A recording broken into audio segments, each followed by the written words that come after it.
Hoje tive dos meus momentos mais fantásticos da minha vida. Sério. Nunca me imaginei que podia passar por isso. Foi mesmo verdadeiro. Homens, mulheres que já foram crianças e conseguiram sobreviver, que vivem um dia a dia com um conceito totalmente oposto ao que nós estamos habituados.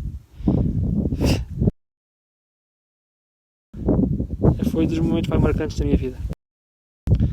Hoje estou feliz.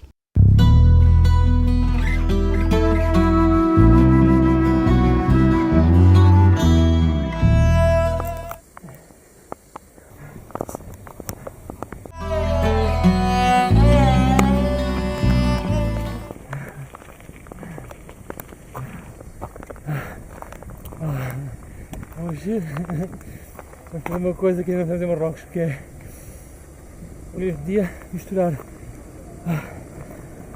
nosso ciclismo, nossa viagem de bicicleta com um pequeno trek nas famosas gargantas de Todra.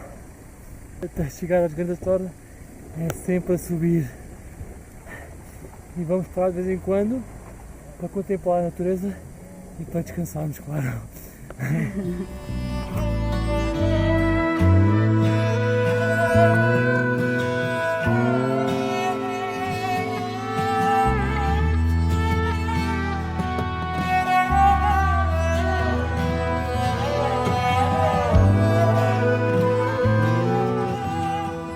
Turistas e apaixonados por escaladas são atraídos pelos encantos destas paredes avermelhadas, esculpidas pelas águas do rio Todra durante os séculos.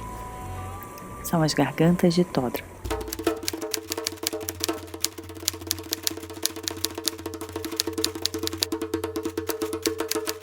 O rio nasce no alto do Atlas e morre no deserto do Saara, alimentando um extenso palmeiral e os povos que habitam essas montanhas.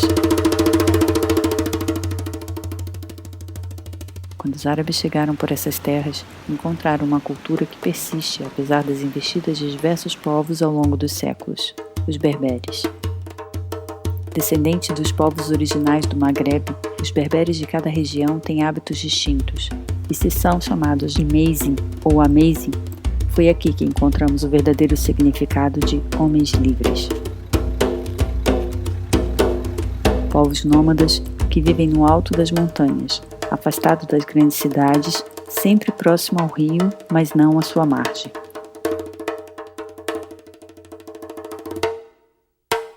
De onde descem com suas mulas para recolher água ou lavar roupas nos rios, vender ou trocar produtos que produzem no souk.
Eles vivem com o básico, acreditam em um dia por vez e entendem que pensar no passado ou futuro é um gasto de energia.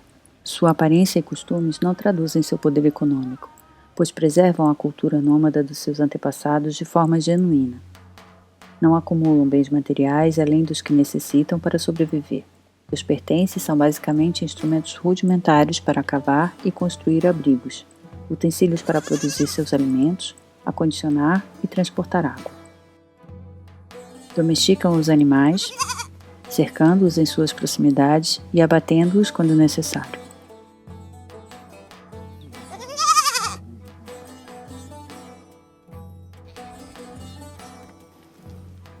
Embora alguns sigam o Islão, É na natureza que vivem as suas crenças, que além de respeitar, lidam com sabedoria, racionando a água, o alimento e a madeira para o fogo.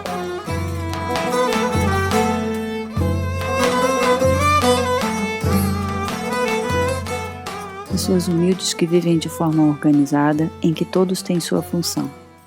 Desde criança, participam das atividades da aldeia e percorrem a montanha rochosa com os rebanhos de cabras.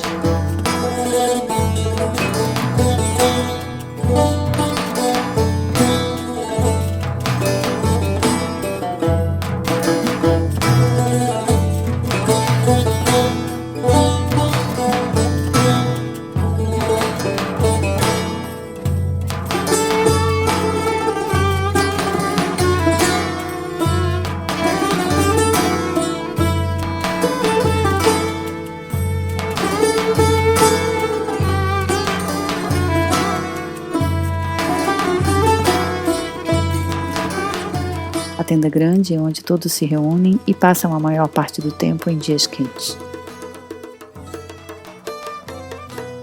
Os nômadas querem viver em liberdade, por isso utilizam marcações em pedras para delimitar o espaço de cada acampamento. As covas servem para protegerem-se do frio e guardar as coisas mais valiosas. Mas não conseguem dormir em ambiente fechado. Precisam ter o céu como seu único teto. Aproveitar que estou ainda em êxtase e dizer que hoje tive um dos momentos mais marcantes que eu jamais pensaria passar. Cruzei-me com povos nómadas, com homens, mulheres, numa paisagem bastante hostil, onde os meios de sobrevivência são muito poucos e aquelas pessoas conseguem dia a dia só com um conceito de sobrevivência mesmo, básico, que o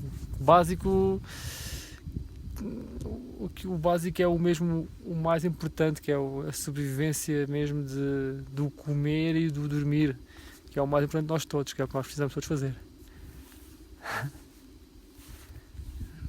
Podia falar muita coisa, mas não sei o que é que estou a falar mais, mas estou mesmo.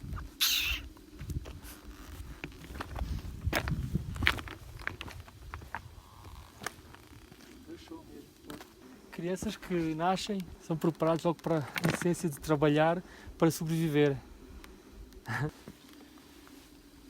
Como é que estas pessoas conseguem, quando tão perto da civilização, conseguem ter os seus hábitos ainda de há séculos passados? Séculos.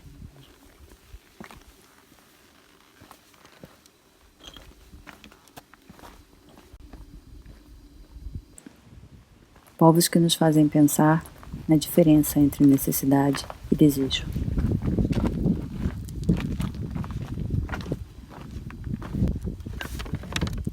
Que o nosso mapa, que o nosso amigo Oceano nos fez, até agora não nos ter falhado.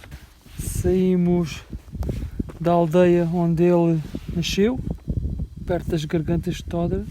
Seguimos, depois está aqui já umas escadas feitas já de pedra, com a seleção, mas depois corremos sempre um percurso sempre marcado pelos passos dos nómadas que aqui vivem, onde tivemos muito contacto com os pastores que aqui estão, vimos as mulheres a cantar sempre, os homens com certos barulhos para se identificar, onde há um eco tremendo, e passámos por uma tenda nómada, uma coisa que nós não, para nós era impensável. E agora seguimos abaixo e vamos em direção à aldeia de onde nasceu, que é o Casar de Zingue.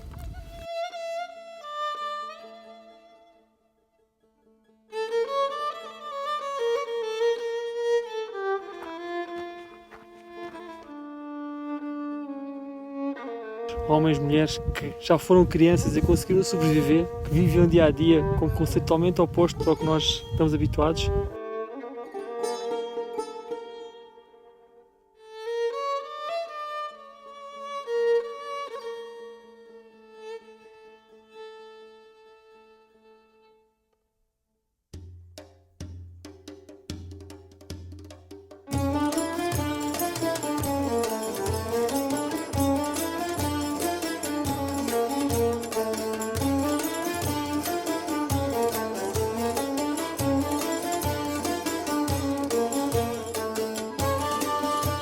Quem nos contou tudo isso foi Lassen, descendente destes povos, mas que ao longo de algumas décadas sua família tornou-se sedentária junto à margem do rio, dedicando-se à agricultura onde ele cresceu, frequentou a escola e hoje trabalha com a sua mulher em seu casba, enquanto cuidam do filho de 3 anos.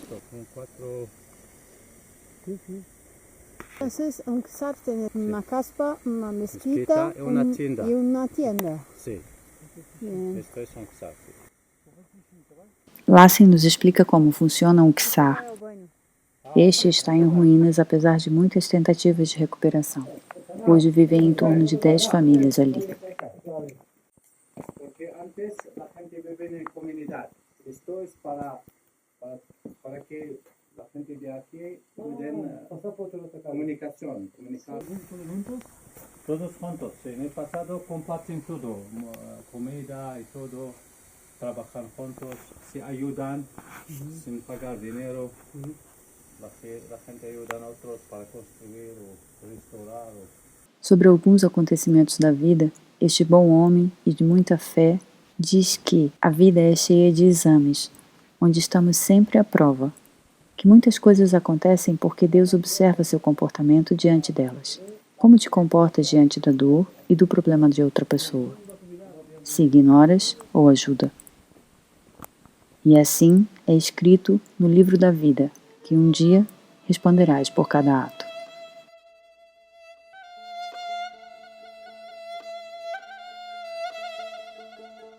Cada familia tiene su parte.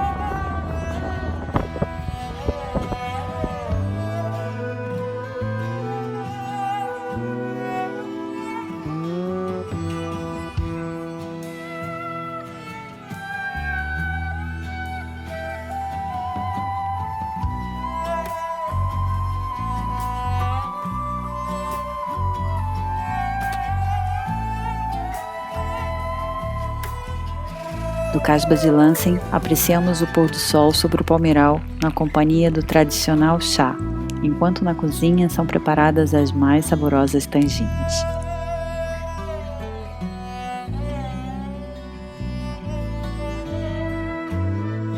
Te aguardamos no próximo episódio, mas antes, deixe aqui embaixo o seu like e o seu comentário.